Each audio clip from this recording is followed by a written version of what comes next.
What is going on, y'all? Joe Johnston here from Speaker Scale, and in this video, I'm going to be talking about how you can start to grow past 100 to $120,000 a year as a speaker. So this video is specifically for speakers who have crossed the six-figure mark, so crossed the 100K a year mark, and are sitting around 100, 120, 130K ish a year, and maybe have been sitting there for a couple of years and are trying to figure out, how do I scale, right? How do I get to the next level? What are the things that I need to be looking at? We're going to be talking about a couple different components that we found in working with a couple dozen different speakers who have been in that point, 100 120K a year, looking to go to the next level, and some of the factors that you need to be looking at. Now, for those of you who don't know me, again, my name is Joe Johnson. I'm the CEO and founder here of Speaker Scale. I am also the CEO and founder of M.I.I Professional Speaking, a professional speaking bureau. I started in the speaking space about 6 years ago now, in February of 2019, and I began straight out of college pretty much. I was working a full-time job at the time and started building my speaking business up on the side. About 2 years later, the year after COVID, I believe it was, we crossed our first six-figure year in the speaking industry. And ever since then, I've done over six figures in speaking revenue every single year with our speaking bureau, and now coach and consult other speakers on how to predictably launch, grow, and scale their professional speaking businesses. At this point, we've worked with over 100 different clients in various different industries to help them get to the next level in their speaking business. So let's go through this video. I'm going to pop this out really quick on the different factors to grow past 120K a year. So first thing I will say is, like, congratulations, right? If you've got to 100, 120K a year as a speaker, like, that's fantastic. There's some crazy statistic that I think like 7% of speakers maybe make over 100K or something. Like, a very small percentage of speakers even make it to the mark that you're at. And depending on how you got there, whether it was just through sheer will and grit, whether it was like you kind of fell into things and you sort of ran with it, you don't get to 100K a year without being, one, a pretty good speaker, and two, without a decent amount of hard work, right? So if you were at that 120K a year, no matter how long you've been there, like, congratulations. It's a really, really, really good place to be, and it's a big accomplishment that should not be minimized in terms of the size and ability that it takes to get there. So there's a couple different things that, when you do get to this point and you're looking to go to the next level, you need to start thinking about. You need to start optimizing. Now, the first thing is, whether you have it or not yet, is a team slash VA. You really need to start to, because when you get to 120K a year, what we found is you're anywhere from like the 5 to 10K range ish usually. Maybe you're getting some 12, some 15K gigs, but on average, probably your average gig sizes, let's call it 8 to 10K, per gig, right? Give or take. And you're probably doing 15, 20, 25 gigs a year, right? And at this point, you're starting to get to the point when you do start to go to the next level, you have a little bit of margin where you can invest back into the business, and you need to start looking at building team and putting folks into place to handle aspects of the business that you simply just are starting to lose capacity. And really, it's starting to make the time where it's just lower than your average dollar an hour, right? And what I mean by that is, we're going to talk about raising fees in a little bit, but you being and doing the actual tactical lead generation at this point in the game, it probably doesn't make as much sense, right? Especially if you've done outbound and you've kind of perfected a process to a degree, or you have an email system, or you have an outbound system that has worked, research, whatever it is. Some of that manual labor work can be pretty easily automated or outsourced, either through ChatGPT, through automation, or to a solid VA, that you can hire part-time for 50, $100 a week, give or take, right? And you have the margin to do so. So you need to be looking at hiring a team slash VA. What I would really be looking at, what we recommend most of our clients doing, is, if you have a predictable outbound process that you have proven out that leads to paid gigs, like, let's say you've gotten to 100, 120K a year, through outbound mainly, you need to look at systematizing that, SOPing that, and handing it over to a low cost VA who's solid, who can work an hour or two a day and take over some of those tasks for you, right? And start to get to the point where they at least get warm leads of people who are interested in conversations onto your desk, or even calls onto your desk, right? That's like one of the biggest hires to make, right? So get yourself out of that.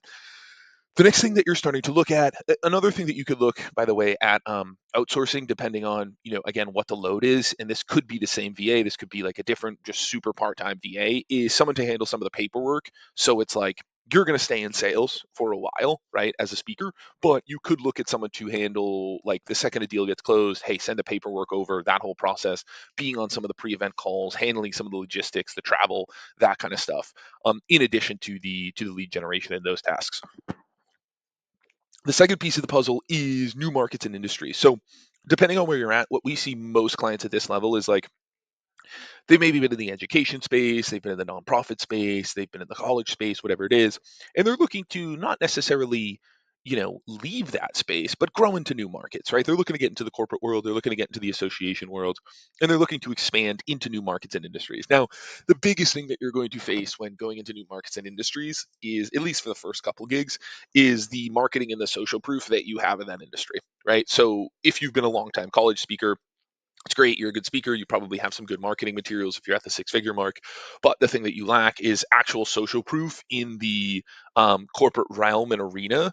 And you need to get that like quickly. You know what I mean? You need to get that within the first couple of gigs. You need to get social proof in terms of testimonials. You need to get social proof in terms of logos and all that stuff, to start actually showing you in that market and in that industry so that you can break in there and start to raise your fees and all that good stuff.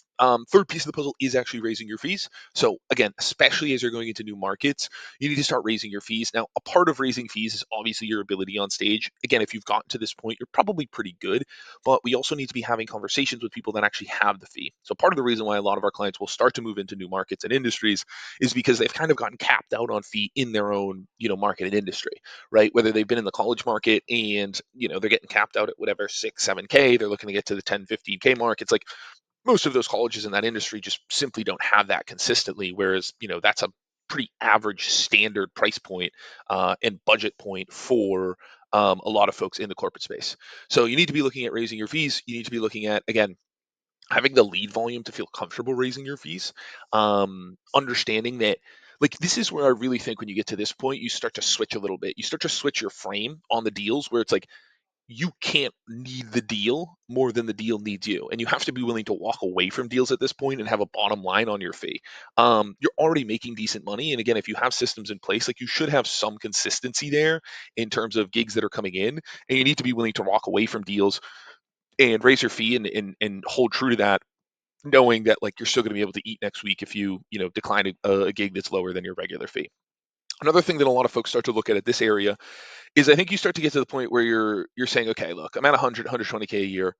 I can either go and continue on and, like, go really shoot to get to a quarter of a million in the next year or two, and then beyond, and really make good money as a speaker, understanding that, that's going to come with more travel, that's going to come with more wear and tear on just, being out there.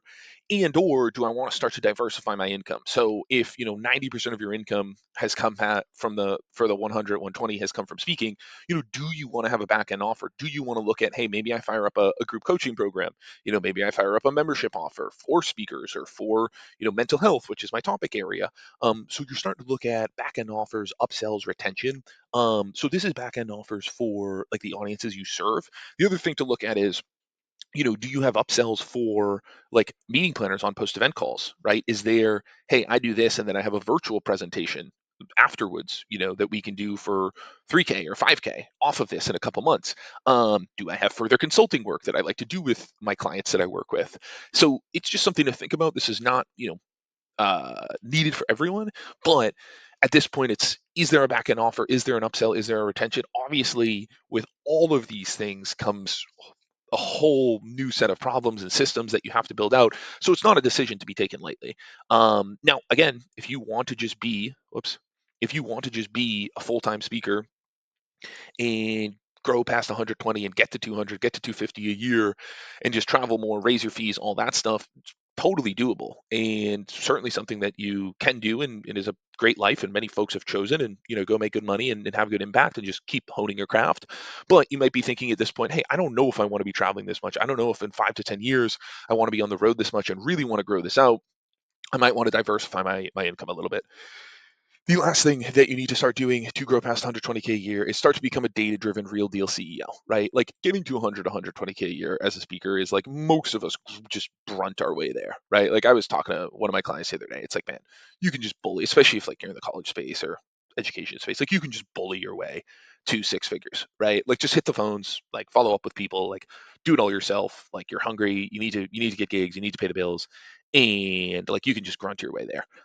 you start to become a little more tactical at the 100, 120K a year mark and start to become data driven, start to get data around your lead gen, around your marketing, around your sales numbers. So you can start to know your numbers and have a little more predictability, and you can know what levers to pull down on and what levers to scale out, right? So starting to put systems into place, starting to put data into place at every single level of the operation so that you can see what's working, what's not working, and what needs to be optimized, what needs to be scaled on, what needs to be abandoned, and all that stuff. So that again, you can focus on raising your fee, getting better on stage, starting to manage, starting to grow the team, and figuring out what levers need to be pulled down on and scaled versus what levers maybe need to be abandoned or pulled back on. So yeah, guys, that is a quick little video on this. If you want assistance with this, if you want to see how me and my team can help, again, we've worked with over 100 speakers at this point to help them predictably launch, grow, and scale their speaking businesses, especially if you're at that 100 120K a year mark and you have a little bit of margin and you're looking to go to the next level. We love working with those types of clients, so feel free to reach out. We'll have a conversation, see if you're a good fit, and be well.